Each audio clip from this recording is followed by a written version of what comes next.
We're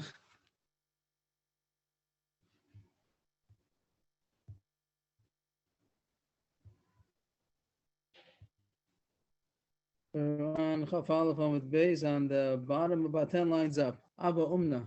1, 2, 3, 4, 5, 6, 7, 8, 9, 10, 11. 11 lines up. Abba Umna. So it's going to be a lot of Agarata today. And Tainis in general, the next couple of daf will be Agarata. So the Gemara says, Abba Umna have also le Shalma Mesifta de Rakia Kal Yoma. Somebody's name was Abba Umna. Umna means a Makis Dam, he blood letter. That was his profession, a blood letter. In those days, that was considered a refuah. And his name was Abba Umna. So he used to get shalom, he used to get greeted from the yeshiva, the heavenly yeshiva, Mesifta de Rakia. So I don't know what that means, but obviously it's something very spiritual. And he was greeted. A bas call, maybe, Rashi says, that came to greet him every day. Abaye got such a greeting once, only Erev Shabbos, only every Erev Shabbos. And Rava got this greeting only Erev Yom Kippur. So Abba Umna every day, Abaye Erev Shabbos, and Rava Erev Yom Kippur. Abaye felt bad because Abba Umna was so much great. It seemed that he got such a big schus, like he wanted to know why did he not have the merit that Abba Umna had. What's his day? So they told him from heaven that you're not able to do what he does. What does he do? What did Abu Umna do? So the Makis Dam, again, we said it was a blood letter, that was his profession, a kind of a doctor. And what did he do? What was his schus, merit, so great? The first thing is that in the waiting room, so to speak, so he would put men and women separately, either the waiting room or the procedure room. So he put them in separately. The men and women, he divided that it shouldn't be in the same room. Second of all, this lay lavusha the ispe karna dabas bezia kiko silta kavasasi le itza v'mal b'shlo ke'echid alone is talking about. The second thing is also about sneus, that he himself, when a patient would be a woman, so he would have a covering with the instrument in a way that he wouldn't have to see her unnecessarily. So it says he had a garment that had some kind of a karna. The karna would be the injection or the test tube, whatever it would be, that was cut in the place of the wound, in order that when a woman came, he would dress her with that in order he shouldn't have to look at her. It means a doctor is permissible to look at a woman, but if it's unnecessary, so he didn't have to. So he made this garment in a way that he wouldn't have to look at her unnecessarily. That was the second thing. The third thing was this lay the tzniya, the shadi be pshiti, the shakil, the islay shadi be, the leslay lo mixit. That for the payment, he didn't make that they have to pay him in a way that he would know who paid him or not.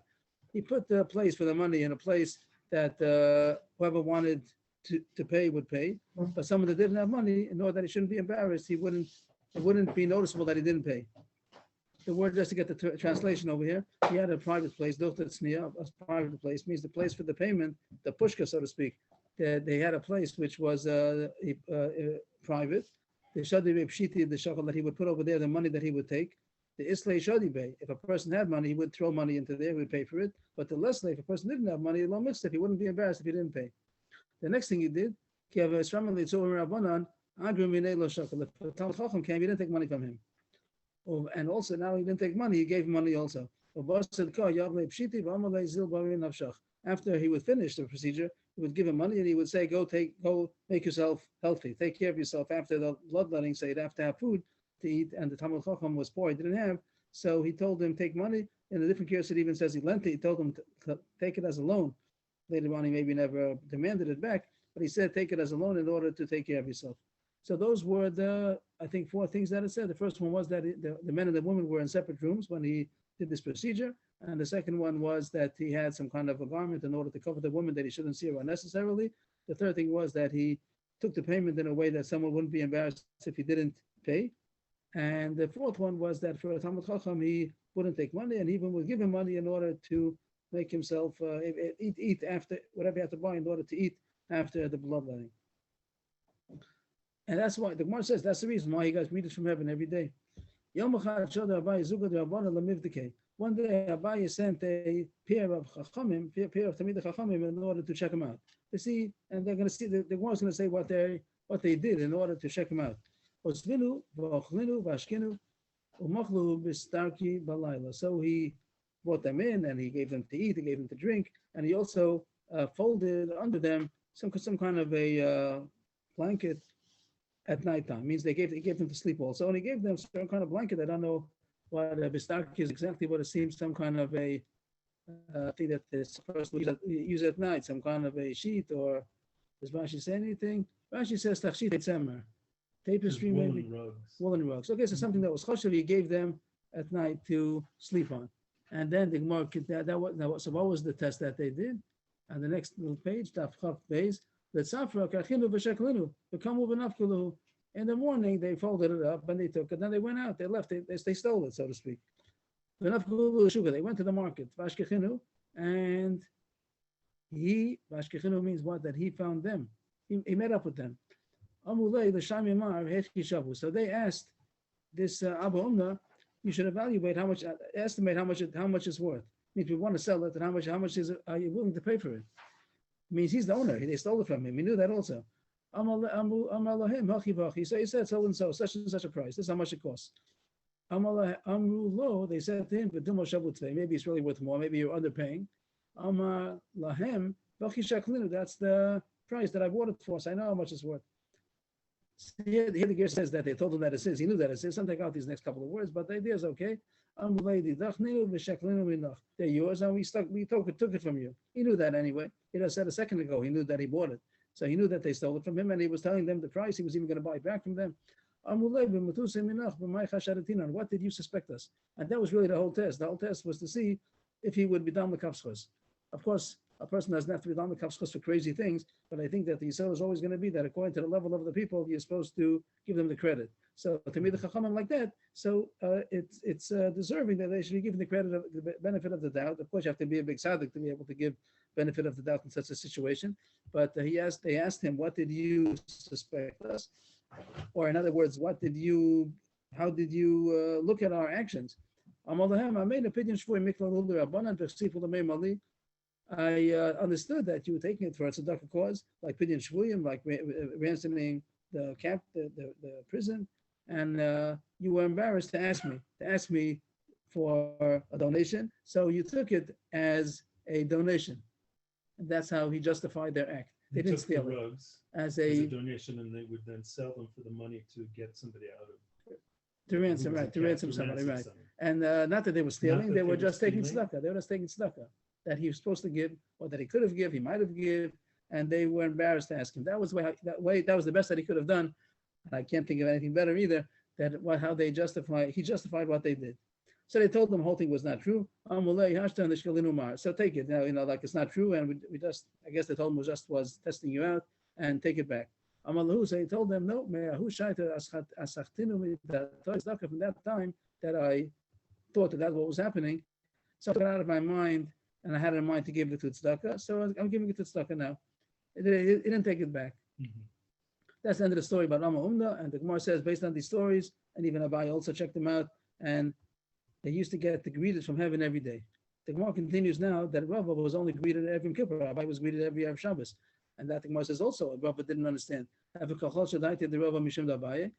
felt bad the fact that Abai got every week greeted, and he only once a year. So they told him from heaven, I don't know what the answer is, but the words are, it's enough that you protect the whole city. The whole city is existing in your merit. It must have been something must have been wrong with the city. They were high of some kind of a punishment, and Rav Schus protected the whole city. So I don't know how an answer is. How come they don't greet him every day? They only every week. They only greeted him once a week. I don't know what the answer is, but that's what the words of the Gemara. What? Once a year. Once a year. Rabbi was once a week, and Rav was once a year, and he felt bad. How come only once a year? And they said it's enough that your merit protects the whole city. That's the end of the story about Amma Umna and Abaye and Rava. The Gemara says a new story, second wide line. Do you have anything to say? No, I don't. Okay, second wide line. Rabbi Broka Chozah, have a shchir b'shulchan debei lepet, have a shchir chaliyah agabei. Rabbi Broka Chozah. Chozah, they say from the city Chozah. I don't know, but Rabbi Broka, his name was. We also don't know about him too much. So he was usual in the marketplace of Beit Lepet. I don't know any place about this. And Eliyahu, another used to come to him. Amalei, And Rabbi Broka asked Eliyahu Navi, Ika Bahai Shuka Bar Almadasi, is anybody in the market here who is a Ben Olam Haba? Somebody who's deserving to go to Olam Haba. He's destined for Olam Haba, for the world to come. Amalei lo. Eliyahu Navi said, no, nobody's here who's going to Olam Haba. Meanwhile, during the discussion, so they saw a man who was wearing black shoes, and he did not wear tzitzis. He didn't have a string of tchelis. Tchelis, he says that tchelis is the blue string, but the Gemara usually means just tzitzis in general. It's called tchelis. So he didn't have black shoes. Now nowadays, black shoes is pretty common, but in those days it seems that it wasn't common, and the Gemara, or at least it wasn't the common Jewish dress. All the places also the Gemara says that only somebody who was mourning on Yerushalayim had black shoes. It wasn't usual to have black shoes. That's what it seems. Anyway, he was wearing black shoes and he didn't have tzitzis. He didn't look like a Jew. He didn't look so Jewish, right? Amar lei, Eliyahu Navi said to Rabbi Broka, Hi Bar Almadasi. This person is a Ben Olam Haba. The whole market was nobody, and then this person didn't look a Jewish even. He said he's a Ben Olam Haba. So he went to find out what it's all about. What he ran after him. And the Girsa says that he called him, he didn't answer, and then he ran after him. What do you do? What is your job, or what do you do? Don't go now. I have no time now. He was rushing, and come back tomorrow. You can ask me tomorrow. Tomorrow he met him again. He asked, "What is your business? What do you do?" So they say this is a prison warden. He was a warden of a prison. And male prisoners and female prisoners, he would imprison them separately. In order to protect the women, he made the men and the women to be separate. And he would put his bed. It seems he didn't have separate prison cells, but during the day he would separate them, and at night he would put his bed in between in order to make sure that they don't mingle. Even when I see a Jewish girl that Goyim are eyeing her, that means some say, I think Rashi says that it means not the prisoners, but maybe even the other wardens or some officer that was interested in a Jewish girl. I would give over Mosa Nefesh, whatever. It means I would be dedicated to save her. One day there was a Jewish girl who was a betrothed, that she was there in the jail. That the Goyim were interested in her. And I took the wine sediments, which were red, and put it on the bottom of her beggar, in order to make it look like she has a discharge, a menstrual discharge. I said to them that she has a menstrual cycle, so that'll make her disgusting to them. They wouldn't want to bother her. Even though they're not Jewish. Nothing to do with nothing to do with the laws of Nida. It has to do with this disgust, that it wasn't a time to have relations. So that was the merit that this warden had, that Eliyahu Navi said that he's a Ben Olam Haba. And what was the issues? That he kept the men and women separate, and he took a special interest in order to save the Jewish girls from any abuse. Amalei, my time the less lachuti, then he asked, how come you don't have tzitzis? And how come you're wearing black shoes? Which we said it doesn't look so Jewish. I go amongst the Goyim and I wear this way in order they should know that I'm Jewish. They should not know that I'm Jewish. When they have some kind of decree, I guess he's by the fact that he's a warden. Also, it sounds like he was amongst the officials of the Goyim. So when he knew, they found out they're going to make some kind of a decree against the Jews, I would tell the Chachamim, and they would daven, and they would be able to nullify the decree. So the fact that they didn't look Jewish was the same Shemayim in order to be able to mingle amongst the Goyim. How come I asked you yesterday? I asked you, what do you do? And you told me to go and come back tomorrow. How come you didn't tell me yesterday? Because at that time there was the decree that was out, and I had to go to tell the Rabbanan. And I said that first I'll go to let the Rabbanan know, to inform the Rabbanan in order they should daven and daven for the issue. So that was the issue of this person who was found in the shuk of Beit Lefet, that nobody else was a Ben Olam Haba. And Eliyahu Navi said, he's the man. He's the man who's a Ben Olam Haba. He's a prison warden, and he takes care of the Jewish girls. And also, he even looks like a goy in order to be able to get the decrees nullified when he finds out about them, in order that the Chachamim should be informed and they would daven. The Hachi, also one of Trey Achi. They changed the Girsa Asi to Achi. This word should be Achi. That while they were talking, Eliyahu and Rabbi Broka, so two brothers came into the shuk. And Amalei, so Eliyahu said to Rabbi Broka, Hanach Nami b'nei Olam Haba Asi Ninu. These two brothers are also b'nei Olam Haba. So he went to these two brothers, Rabbi Broka went to these two brothers and asked them, what is your business? What do you do? We're happy people. We make sad people happy. We cheer up sad people. Comedians. So I'm not sure the word, people take the word batchan to mean like a comedian, but it's not really a literal translation. It means happy. The word means happy. They were Happy. right. Sometimes people call a batchan also like a late, so like a makar. It doesn't mean that. It means happy. We're happy people, and we're cheerful people, and we cheer up sad people. Also, when we see two people that are fighting, we trouble ourselves to make peace between them. And that, Nabi said that they're b'nei Olam Haba. That's the end of that sugya. Now the Gemara starts back to the things they masrian. Again, we said the word masrian. The simple pshat of the Mishnah seems to say that they fast. We make fasts that are ready. The chomer fast, that's the severe fast, and it says b'chol makom. What did it say over there? Shidofon, Yerokon, Arbeg, locust, and animals over there. And the cherev. The Gemara says all these things are makam aleches. It's a moving strike. It means that these things, even though you see in one place, but they don't stay in that place alone. They're not contained in a certain place. So therefore, other places also, not only the neighboring cities, but all over, they have to, as long as there's any kind of chance that it's going to get there, they also have to make these fasts. Some say the word, yes? It means that they cry out, but that they don't. Right. So I think that the word, no, don't fast. I don't think so, no. That was only Rabbi Kiva when there was the neighboring cities over there said Masrian, over there said Masrian v'lo Masanim, v'lo Masrian, but the general Mishnah, when it says Masrian, I think the Pasuk Pshat, others might argue and say that Masrian only means to cry out. Could be that's even Allah also. But the simple reading of the Mishnah would sound like Masrian means the fasted with the Chomer fast. That's what I would think. But I will say over your Pshat also that Masrian might mean that you cry out, crying out to Hashem without any fast. But I think the simple reading would mean that they do make fast. Allah Alamaisa, you shouldn't need it. But this is just the reading of the Mishnah seems to be much more simple. That it means Masrian means the Masrian right away. That you don't go the Seder Tani or Seilu, but you Masrian right away. But just to keep in mind, there's a possibility to read the Mishnah that it means to cry out. Allah Shidafan, Bala Yerokan, Bala Arba, B'Chasil, Bala Chayev. All this is the Mishnah. Now the Brisa says Rabbi Kiva Omer Allah Shidafan, Bala Yerokan, B'Kol Shu. Rabbi Kiva adds on that how much Shidafon in Yerokan, just to point out the word Shidafon is in this week's parsha. Today it says Shtufos HaKadim. By the dream of Paro, it says that he saw the stalks that were Shtufos Kadim. That means that like wind blast. So that's what Shidafon means, the Chorah.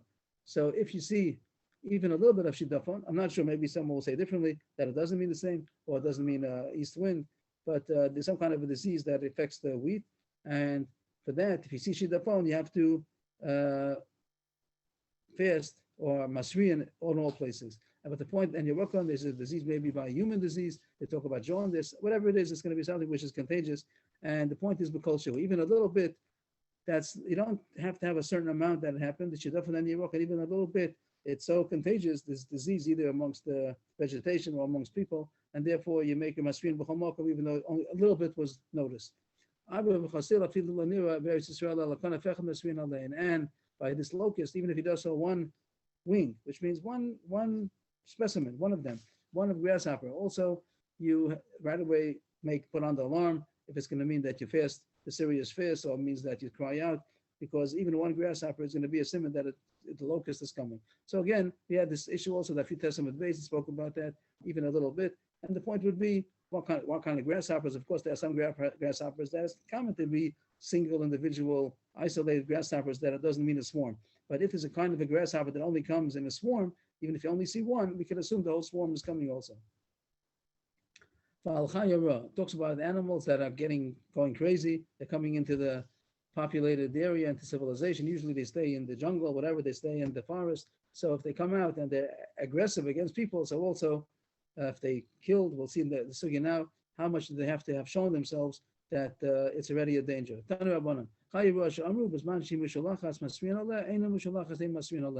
When do we make this emergency masriyan?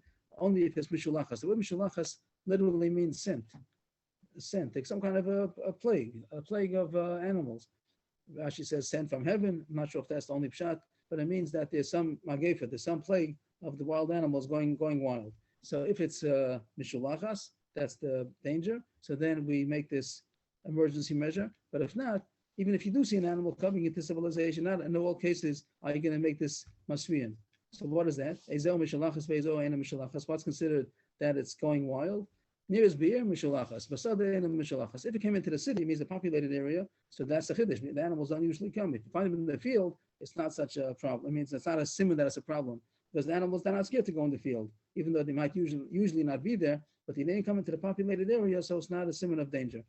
Another point, if it's seen in the day, that's a problem, but if it's seen at night, that's not a problem. The only time you see that they're aggressive is they come in the daytime. The Gemara is going to soon ask that these two things might have to reconcile. What does it mean? What if it will be in the city in the daytime or in the field? What will we say? In the field in the daytime or in the city in the nighttime. The more we'll discuss in a second. So far, it's two different factors. One factor is that the city means that it's dangerous, the populated area, and also the daytime means that it's dangerous. If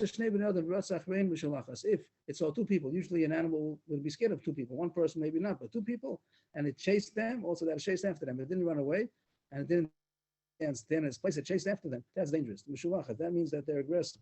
But the opposite, if the animal hid, it got scared, it went to hide, then it's not mishulachas. This is going to be a problem that Gemara is going to talk about because it says two opposite things. One talks about that it chased them, the other one is that it ran away. How about if it's neither? How about if it just stood in its place? It held its ground, it didn't run away and didn't attack them. That you can't tell. The Gemara is going to ask a kasha on that soon. The next case is that it tore apart two people, killed two people, but it only ate one of them. That's mishulachas, because the animal, if it only was hungry, so we won't say that it's something that was hungry. It was hungry, that was a problem, but it's not going to attack people if it's not hungry. But if it killed more people than it needed to eat, so that's a problem. That means that it's on a wild. Here it killed both of them. It killed both of them, but it only ate one of them.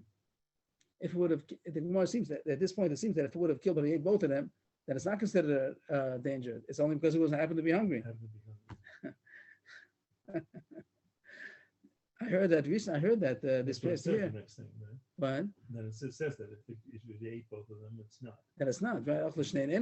So that's pretty interesting. And before we talked about that, it even appeared. Now we're saying only if it killed. The Gemara was going to ask that kasha also. I heard it recently. I don't know, a year or two ago. That even in that after I forgot the case was exactly that they didn't have enough food to eat.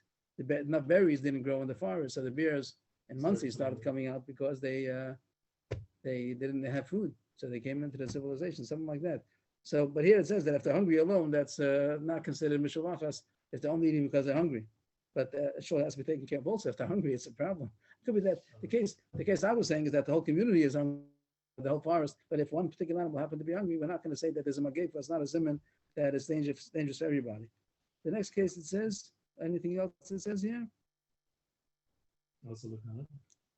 Also, lagag v'natla tinok me'arisa mishulachas. If it went up to the roof and it took a child, a baby, from its crib, from its cradle, that's also mishulachas. The fact that it went up to the roof, that like it's going out of its way, that's something that seems. That's what the Gemara is going to talk about. That seems that it's pashut such a thing that it went out of its way very much. Even probably means even under the conditions that we said before. Isn't on the roof, is it? That's what it seems like. It seems like it was on the roof. Yes, what is the teenage doing on the roof? Because there was a tino cut. Right, probably, and Rashi points out that in those days the roof was also used as another floor. It depends on your culture if they have flat roofs or slanty roofs, but this roof was used and it went up to the next floor. It went up to the second story and it killed the baby, so that's also considered mishulachas. That's under the brisa. The Gemara starts analyzing it. The brisa seems to be inherently difficult. The first it says that if it's in the city, it comes amongst population, so then it's already a problem. It didn't distinguish if it's day or night. It sounds like even if it will be at night, if it comes at day, it's already a problem. One factor. Then it says the factor is if it's a daytime. Then you say that the factor depends on the day. What is the factor? Does it depend if it's the city? Does it fact if it's the day? The Gemara says it goes together. The Raisa means both of them together. Lo kasha. So it has to have two factors in order to be considered dangerous. That it had the chutzpah to come in the city in the daytime. If it only be one of those things, it's not enough to be considered that it's dangerous, that there's whole magef happening. Of course, the animals are dangerous, but the point is that they're going wild and they're going to come in as a group. So if they have two factors, that it was in the day, in the city, that's already a simon that is a problem. But if it would have been only one of those two, so only had one of the two factors, either it was in the city, but it was at night, or it was in the field, even in the day. That's not a simon that is dangerous. Only have both of them together, in the city, in the day. The Brisa continued. That's good. That makes sense. Only if you have both factors together is it considered there's the magefa going on.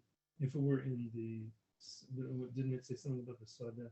Right. The Sada is not considered so dangerous only if it's in the city. But now the Gemara says only both things together. The city in the daytime. But if it would have been the city at night, it's not. In the Sada and in the day. It's also not. Also, no, only if it will be both of them together.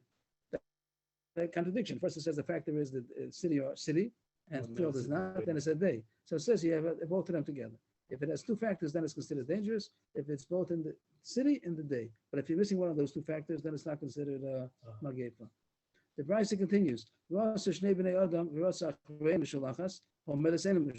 says that if it ran after them, two people ran after them, that's considered dangerous. But if it would stand in his place, it didn't chase them, it didn't run away either. Just stood in his place, that's not considered a magefa. Then it says the opposite extreme. The Brisa says that if it hid, the Brisa gives the two extremes. Either it ran after, chased them, or it ran away. But how about the Brisa says at the end of the Brisa, it just says if they went to hide, the animals went to hide. But if it would have stood its ground, that would be a magefa. So how the diuk is prediction over here, right?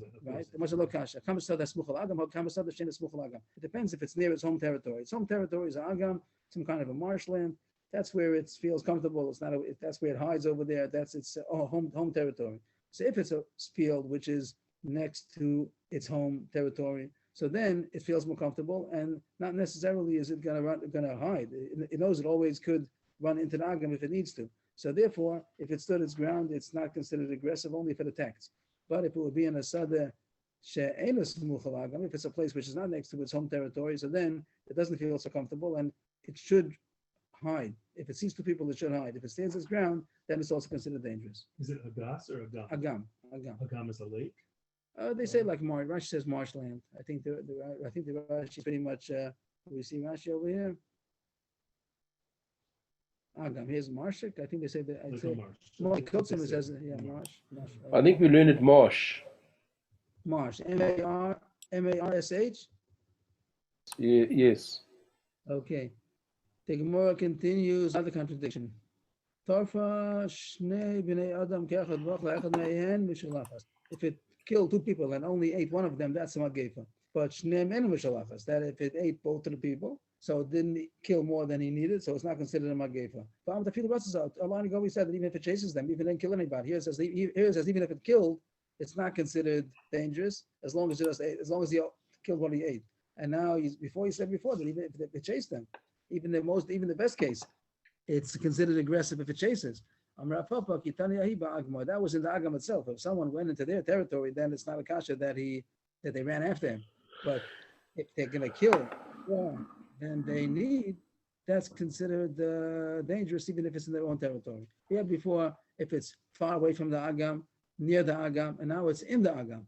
So how does it go? If it's far away from the agam, then it should be running away. It should go to hide. If it's near the agam, then it's not a kasha if it stands still. But if it's going to chase them, then it's considered aggressive. And if it's in the agam, it's not considered aggressive even if it chases them. It's only considered aggressive if it killed, and even that not only if it killed what it didn't need. So that's the breakdown of what's considered a problem of animals coming into the killing. The Gemara, one more point about these animals. Gufa, 4 lines from the bottom. Gufa also lagag v'nat atinik ma'risa mishalachas. It says if it went up to the roof and it took a child from a cradle, so it's considered a magefa. Pshita, that's very extreme that it went up to the roof or the second floor. So some kind of not a regular house. A regular house, you're right, it's pshita, goes without saying. It's talking about some kind of a hut, or even though it's the second floor, or the roof of some kind of a hut. That's not such a big kasha that it went up to the roof. but that's considered also aggressive that it went on top of it. It's not only going to be whatever this hut is. It's made for hunters. Rashi says they hide inside the hut. So if I don't know what the child is doing on top of it over there, but it's also so that's also considered aggressive if it goes to the top of this hut. I can't say Even though that's where it lives and it sees these things. right. So then I don't understand. If it didn't tell us where it is. Is it talking about near the Agam, far from the Agam, in the Agam, Well, all the it seems like other? it's where the wild animals So are. that's why you're That's hunting what over it's there, right? He's hunting. So Yeah. then I don't understand. Then we said a second ago, if it's in the place where the animals live, so then it's not considered a mishulachas, even if it kills. It's part of as their long. environment, and they wouldn't normally go there, I guess. So they would not normally go there, No. even though it's their environment. So that's pretty. Then I don't understand the animal, psychology. Then I don't understand. But So to climb to the roof is unnatural, but I don't know what kind of a structure it is. yeah, so I don't know. And to go to the roof is unnatural, and that's enough to be considered mishalachas, even though I don't know what the even though is. Would it be that it would have killed for hunger? Till now, we said a second ago, in the Agam, it's not considered mishalachas, even if it killed, as long as it ate everything that it killed. So I don't know how to explain this. But like Yaakov said, It says even though they're not frightened off and it's not unusual for them to appear, yet they wouldn't go up on the roof. okay. I guess each thing according to its own, I don't understand. The next thing is about war. Al-Acherev. Also, it says that war is considered something which is a makam aleches that's on the move. So you have to be choshish that if there's a troop that's attacking, so you don't know where they're going to go, and therefore any place is masriyan. Again, masriyan might mean that they make the chomo fair, so it might mean that they cry out.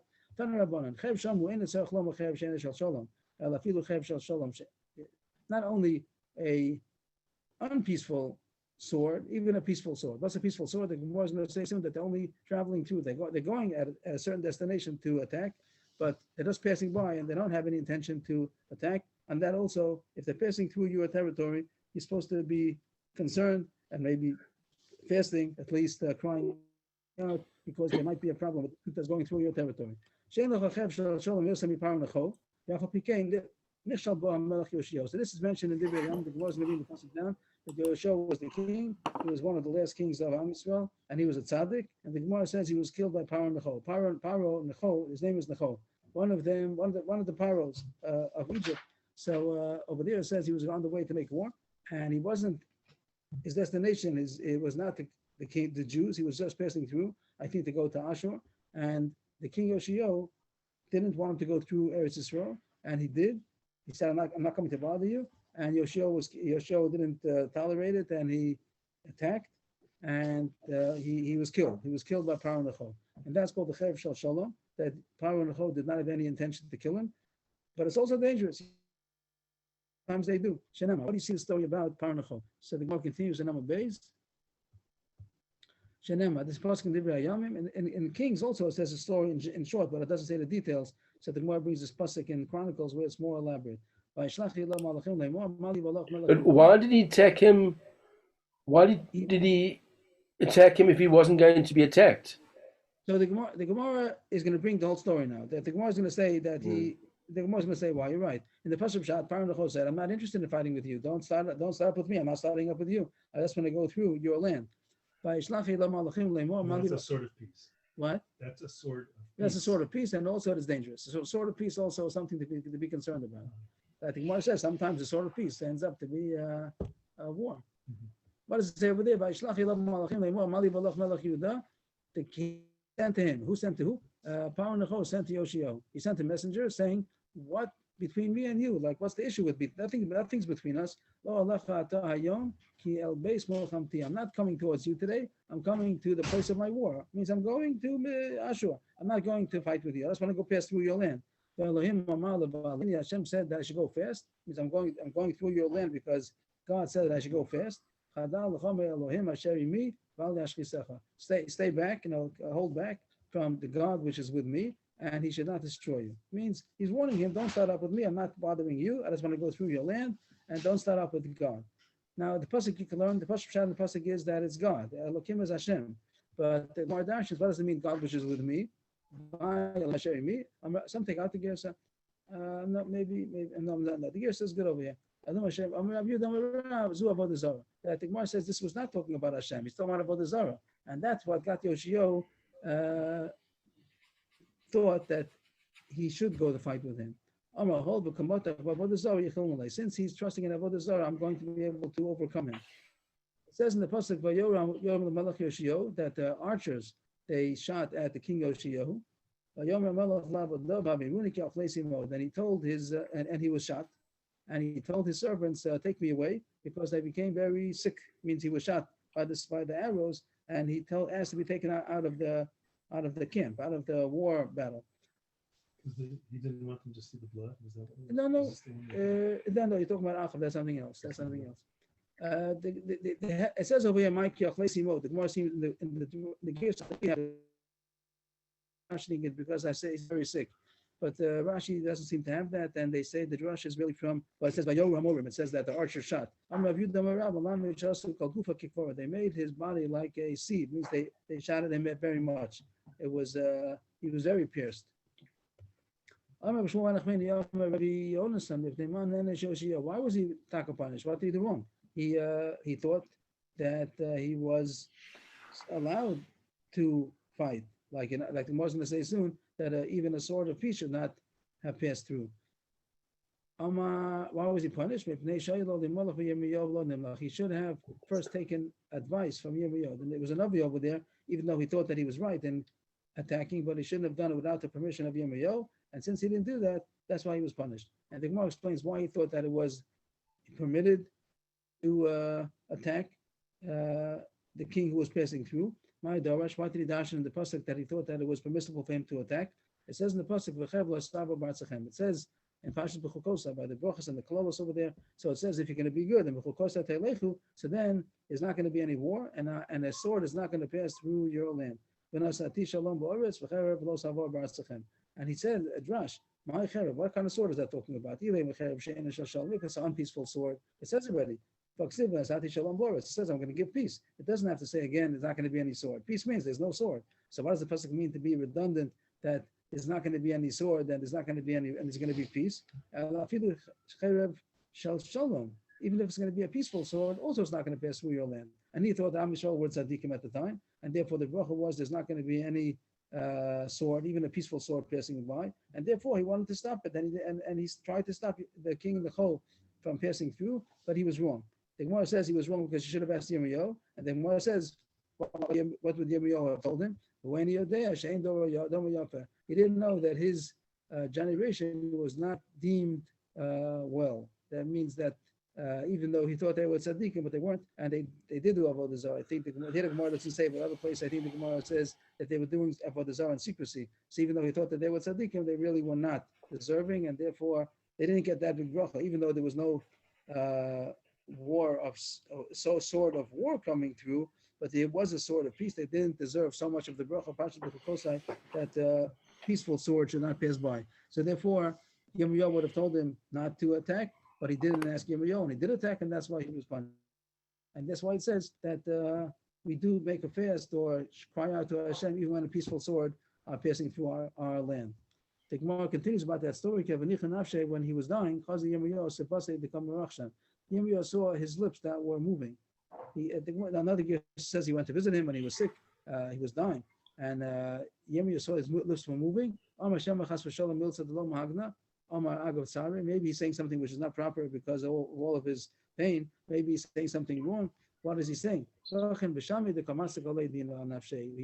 over. Yirmiyahu did not hear what he's saying, and he heard that he was justifying Hashem's judgment, and he said that Hashem is right. He said this pasuk that Hashem is righteous. I have rebelled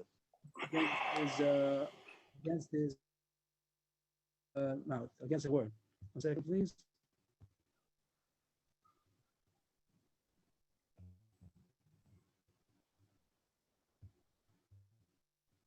Okay, we'll get back on.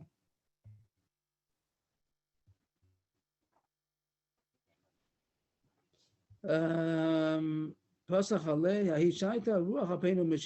that time, Yirmiyahu said about him, the spirit of our face, the anointed one of Hashem. A big praise to the king Yoshiyahu. How did that come in? Agav, it came in because we spoke about that the cherev doesn't only mean a sword of war, even a peaceful sword also will not pass through Eretz Yisrael, but it says that it's dangerous. Even a peaceful sword is dangerous. If troops come through Eretz Yisrael, so we're supposed to also Masriyan, either fast or to Hashem. He said, what did he say? Tzadiku Hashem. No, when he said, Ruach HaPenu Mashiach. Mashiach Hashem. Yirmiyah said about Yoshio. The Navi Yirmiyah said about Yoshio after he heard that Yoshio was justifying. And what does that mean here? That's what it means. What's Ruach it? HaPenu? Ruach HaPenu, the spirit of our face. The spirit, right? Ruach HaPenu. How do you take it? Ruach HaPenu Mashiach Hashem. How do you take the word to mean? The breath of our nostrils, the breath of our. Maybe Breath of our mouth, but I thought that it has something to do with Mashiach because of this pasuk that we sing Mashiach about Hashem it means on Shabbos. but So here it doesn't mean that, right. or it doesn't mean. Does it have to do with something it about doesn't. becoming a Mashiach, or here it's No. just something about the king? The king, the was one, a righteous the anointed king, one, and we right, realized he right, was the- right. In this mirrors, how does it go So in why this is it- mirrors? What is there in this mirrors over there? I don't know. It's some over there. It's talking about the anointed one of Hashem. You're right. You said better than I. Ruach HaPenu means the breath of our nostrils. Very much better than I said. And Mashiach Hashem means the anointed one of Hashem. And here it's talking about the king Yoshio, and then this mirrors is talking about Mashiach. That should But come. why does he say Mashiach? Mashiach means the anointed one. What does Mashiach Oh, mean? anointed because he's the king. He's a king. Yeah, any anointed The one is king, called a Mashiach. Right. He's called very the breath anointed was, He's our breath. It's a big that's compliment a big to compliment. Yoshio. The Mishnah continued. Ma'aseh Brothers came to Yerushalayim Bareim. Over there says the Mishnah that they saw some shidduch. I think the story that the Mishnah, this quotation here is going about there's an Avim over there. Let me see the Mishnah again. I forgot what the Mishnah says. That was about Kimula. Yeah. There were two stories over there. Yeah, the first story is talking about that they saw a malo pitana of shidduch. We said that shidduch even a little bit. This kind of, if it's wind blast or some other kind of disease on the vegetation, so even they saw a little bit, so they went to announce a fast. They decreed a fast because of a little bit. And it says in the Mishnah about a malo tano. It says they saw a oven full, the size of an oven full of shidafon. So the words doesn't understand. Does that mean oven full of tvua, that amount of tvua that could have fill into the oven? Or does it mean an oven full of bread means how much tvua that could have made an oven full of bread? Which Rashi says that bread doesn't fill. You don't, when you put an oven full of bread, you don't fill up the oven. When you put in tvua into the oven, also tvua doesn't belong in the oven. You don't put grain into the oven. Would be much more. So much more, because it means that you're just using it as a storage box and you're filling it up. But when you put bread in, it means Rashi says that the bread is baked in the oven and you just slap it on the sides of the wall. You don't fill up the whole thing. So it's much, much less. Oven full of bread is much less than an oven full of grain. Because the amount of grain that it takes to make the bread is less also, isn't it? Is less than what? The grain is less than I the. said than filling the whole oven. Oh, but I see. If both of them will Because be it's not- filled the up, bread isn't filling the whole oven. but right? If grain the bread would fill up the whole oven, I'd imagine that the bread would be more, No, I maybe still would think it'd be less. less. Okay, it could be. But either way, Hanukkah. I'm going to use this. yes. I mean, it's not mine, but. That's it. Are you using it to light or using it for Yeah, Havdalah. as a lighter? As a Havdalah. Havdalah. yes. Nothing to do. Okay, so back to the Gemara. So the Rashi says that the reason why an oven full of bread is bigger than is more than an oven full of tvua is more than an oven full of bread is because bread is only slapped on the sides of the oven, and tvua you fill up the whole oven with the tvua. Tashma kimlo pitano. So in our case, it's very vague. How are you supposed to see from these three words what it means? So Rashi says that the pitanor means the bread. That's what Rashi say. Some gear says over here, says, can we talk pitanor pas? That would be easy. Rashi says openly that it's bread. Rashi says Tashma diktani chada ki hay lishna kimlo pitanor dainu pas dilu tvu lo matzi kaim al pitanor. When you say the opening of the tanor, that means bread. And just make it easier that there's a gear that says pas in the price. So you don't have to make a diak of the pitanor. It says openly pitanor pas. But 90 boilach ki kisuya de tanura.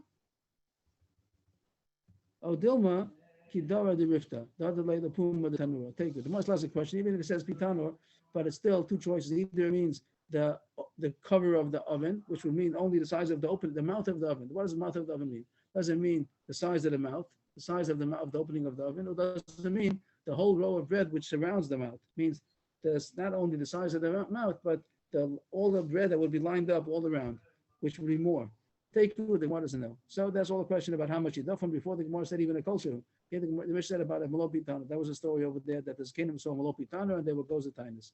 Then it talks about the next line of the Mishnah of Od goes to tinus al shachlu zevim. It says that wolves ate up two tinokos, or they were seen, and that's why they also made a gzera because wild animals are coming.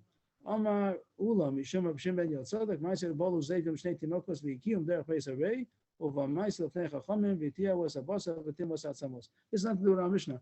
About our Mishnah talking about what's considered a chashash that animals are coming to attack. So it spoke even if they ate up babies, that also means that they're on attack and they may use it to make it gzera, or even if they were just seen. So, but the Gemara brings down a memory from Rav Shimon ben Yotzadok. It's not to do with the subject. Just the fact about wolves eating babies. So there talks about Tumantara, that they devoured the babies and then they excreted them as excrement. It seems the kiyum derech beis harei. The beis harei means the end of the digestive system, and the issue was Tumantara. It wasn't about the issue about our issue about is it danger to make a tinus. Of course, not to make a tinus over there. But tiras of bosa, but tim was out samos. The meat, the flesh that was excreted, that was already digested, and therefore it's not considered flesh anymore. It's not tummy. But the bones that were not digested, so then they still will be considered bones of a human being in the tummy. So a very technical point of a Torah, not about because they're from a dead person. from a dead person. So it should be tummy. Bones also, but that person not tummy. But they were, They but went so through that's this animal, but still right. they're even though it went through the digestive tract, it was not yet They're still bones. right, still bones, but the flesh was digested. Why would they make a gezerah just on two children? I mean, didn't this happen like once in a while? I mean, something like this. That's what it sounds that it's considered it's not usual, and therefore there's reason to make a tinus. That's what it says. It doesn't say that never happens. It does happen, but that's the time to make a decree for fasting because it's not a usual thing. It doesn't mean that it's impossible, but when the animals are going wild, it seems that the animals. It seems that they're not expected to do that. It might go back to the sugi before, where it spoke about if you went to their territory, or they came to your territory in the daytime. All these different aspects that the more spoke about. It goes on this also. Now, when they talked about that it came before the sages, it means that they were going to bury the flesh? What's the story? They were just eating a pillful? No, it could have been that it was some something left. It was relative to something. Maybe if somebody touched it, he wants to know if he's tummy or not. The person who found it. So whatever the case was, that they found it. So if you touch the bones, your tummy. If you touch the flesh, if you it's touch not. the flesh, there's nothing It's not because it's not considered flesh anymore. Uh-huh. So this was a technical item, and they came out here, but Tumah that's not the subject here about the tzara and being gozer tinus. Gemara continued. The next category in the Mishnah was the things that you're allowed to cry out for on Shabbos. We said again that the word masriyan might be taken that it means fasting, and we said the Rambam, Pirsha Mishnayos, and some Gersos they said that says the word masriyan in our Mishnah means making a serious fast. But the poskim don't take it like that. The poskim say that you just cry out and you don't fast. And it said things about a city being besieged by goyim, or there's a shash of a flood, the city's being flooded, or if a boat is being tossed around in the ocean and it might sink. And Rabbi Yossi argued and said only for help, not for outcry. And the Gemara said nobody holds you allowed to blow the shofar. It's only a question about crying out and maybe fasting also, like I said. And we see Mishnah first. There wasn't much to say about that. Oh no. They put in the word echad over here. Echad yeshakifo nochrim o nohar ve'echad tzfina b'teres bayam. That all says in the Mishnah. Now it says a little bit more. Ve'echad yachid shenidaf ibnei nochrim o b'nei listim o b'nei ruach ruach. Individual, not a whole city. Till now we're talking about a city. Here, the line about yeshakifo or a sfina. A sfina's line. But here it talks about an individual. One person is being chased by goyim. He's in danger of goyim or robbers or a ruach ruach. Rashi says a ruach ruach. Some have a guess a chayara. But an individual is being chased and he's in danger of a life-threatening situation for an individual. The word ruach ruach, Rashi says, means that he was going crazy. He went crazy. The person went crazy, and he's a demon. It means that we would entered his body, which we would say that he went crazy. Yeah, we would call that he went crazy. The case is if we go to the psychiatrist and they went to the demons, whatever the point would be, that the person went crazy and he might do something dangerous to himself. So an individual is in danger. Al kulan yachid v'shoy l'sagiv v'sasmo b'tainis. So it seems that on these things about that the Mishnah first spoke about Masrian and all these things, but I'm not sure how to read it over here, but the way I saw that some explained the Gemara here is talking about the ability, the right for a yachid is a person allowed to take on a tainis yachid for himself. So if it's going on a yachid, I understand that is an individual allowed to fast. And in other words, the one who is in this trouble, Or even somebody else, but he knows about an His individual. relative. Right. So the way the person can bring down this Gemara is going to be for an individual. Are you allowed to fast are you allowed to fast for an individual? who's Till now we're talking about communal service on the whole community, on the city. But here, how about a yachid? Now, my difficulty is that the Brisa talks about everything in one category. It says and all those three things. The Mishnah spoke about Masriyan and B'Shabbos, Alayla Masriyan B'Shabbos, and talks about like everybody. There's a whole city that's in danger. And now the Brisa throws in something about an individual, and the rest of the discussion is going to seems to be about a yachid. Is the individual allowed to fast for an individual? and this team here, could that be like people that abduct people? Listening, I guess so. Yeah, that they're in danger of being killed. You know, there's Somebody hijacks an airplane. right. So they're in And danger. the Right. relative that is Right. on that plane, Right. an individual could fast for This would be like a sfina. Airplane is a whole sfina. There's a whole boat of. In those days, it was a Oh, boat yeah. that's being tossed. Here, it's an airplane that's being tossed. So twice.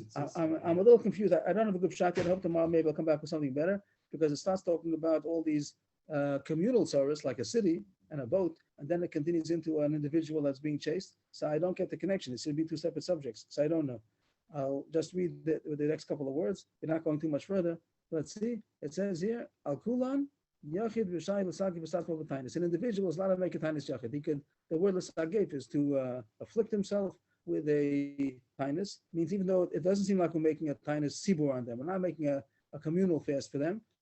And the mission, I'm bothered because the mission says in the first things it says Masriyan. That Masriyan does sound like we're making a fast and crying out, but he about the yachid. So I'm trying to say that there's something going on in the last part. There seems to be two prices over here, but I don't have yet clarity. I didn't check the Gersos yet. Hope tomorrow will be better. But the Tanakhama says that a yachid is allowed to afflict himself with the tinus. No, if it's he's not allowed to. Why? What's the problem making a tinus? If somebody's going to fast unnecessarily, not unnecessarily, but he's going to more than he could, so then he's going to, the people are not going to, maybe are not going to support him. Rashi seems to say that if he's going to be fasting, he's not going to be able to earn his own livelihood, and he's going to have to come on to people to help him, and maybe people are not going to. He's doing it to himself, and he's going to be. You mean he won't be able to work because Right, it's too because weak to work? that's what Rashi. because I it's got it from fasting. Rashi. I don't know if there's other pshat. That's Rashi.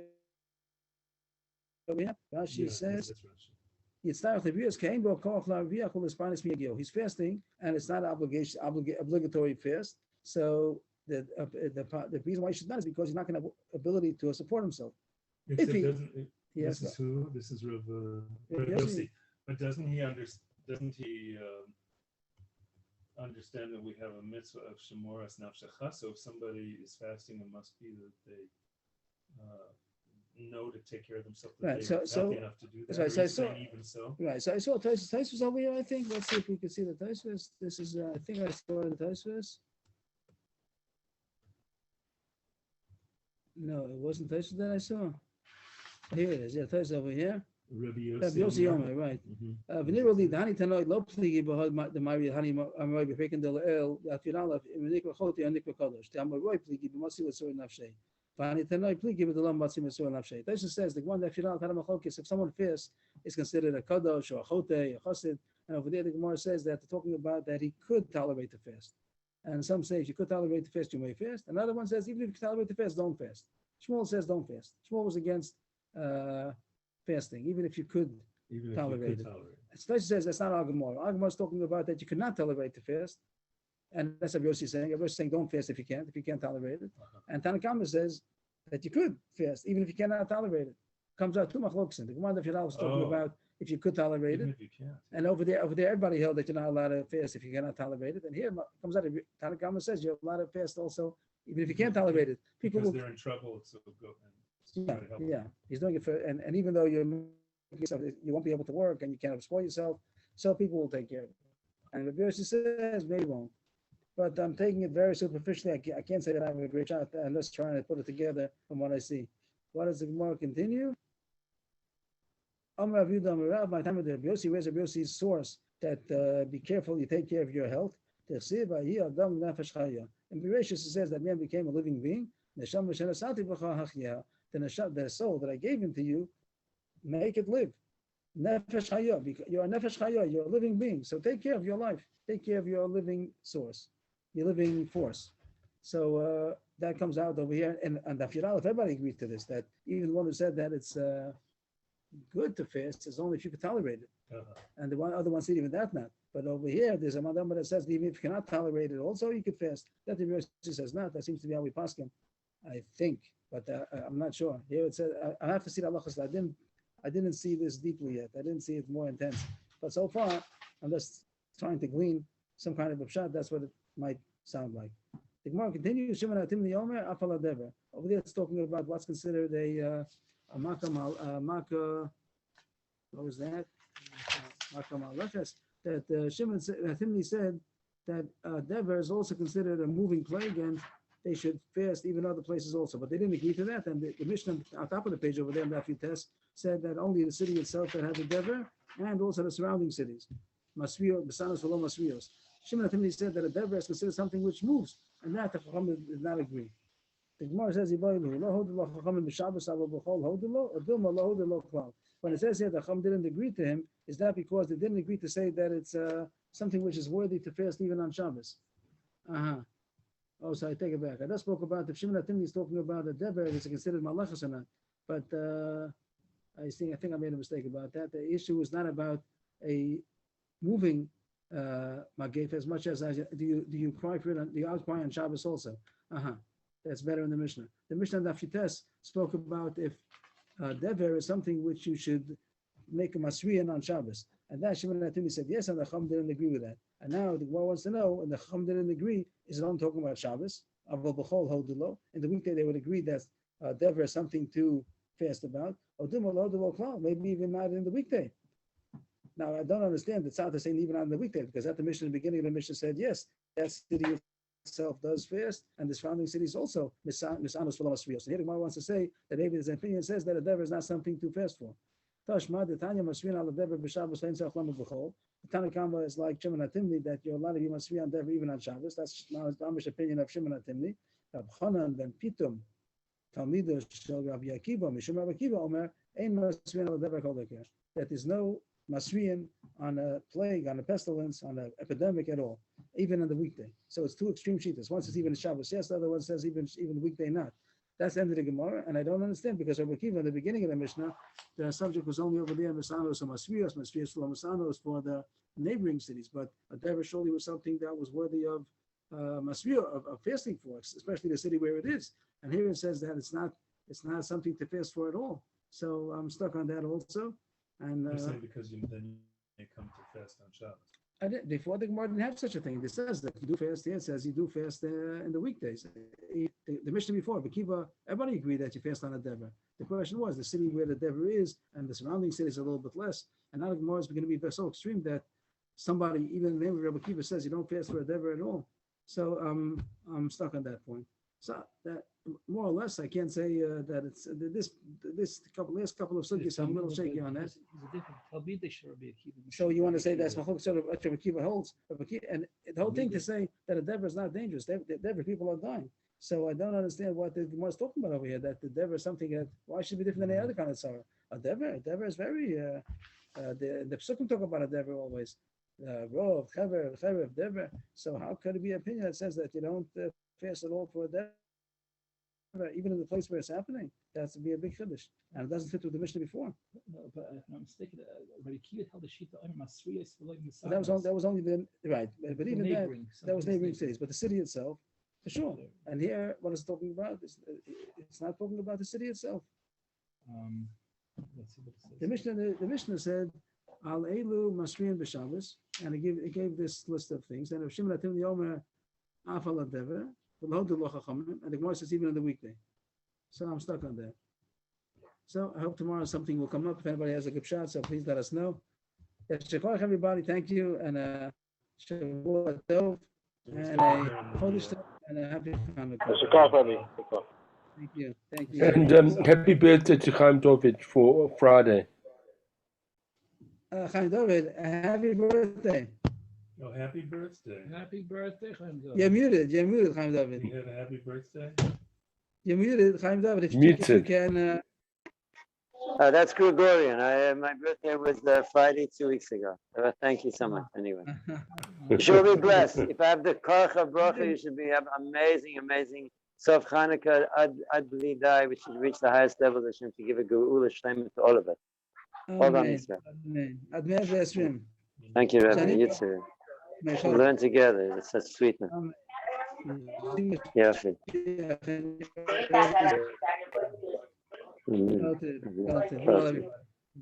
Shalom, shalom.